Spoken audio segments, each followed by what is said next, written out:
नमस्ते। इस वीडियो में हम र इस वर्ण के जो रूप है वह भिन्न भिन्न रूप क्या है वह समझेंगे। देखो यहाँ पर आप बारीकी से देखेंगे तो आपको दो तरह के दो भिन्न चिन्ह दिखाई देंगे। पहला यह, दूसरा यह दोनों चिन्ह ही र के रूप है। उसको हिंदी में र की मात्रा कहते हैं या फिर रेफ कहते हैं और मराठीमध्ये रफार असे संबोधित केले जाते। अब मराठीमध्ये जे आहे तर स्वर र अधिक व्यंजन असं जेव्हा एकत्रीकरण होतं, जशी संधी होते, तर त्यामध्ये एक मिनिट देखो र का जो रूप है वह यह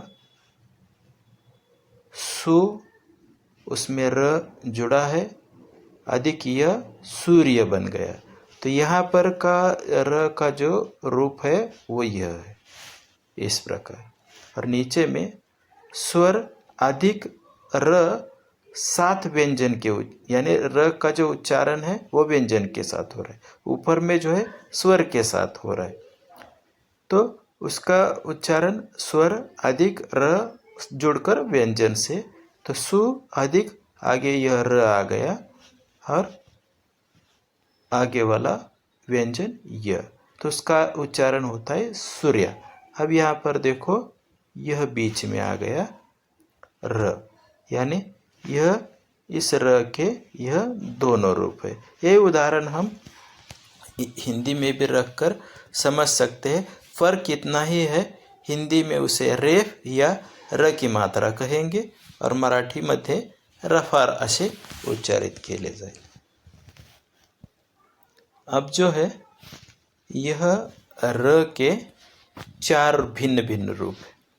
पहला वाला यह, दूसरा वाला यह, तीसरा वाला यह और यह चौथा वाला। ऐसे यह चार र के भिन्न भिन्न रूप है। र के अब हिंदी में र के परिवर्तित रूप, यह र जो है उसके यह चार परिवर्तित रूप है।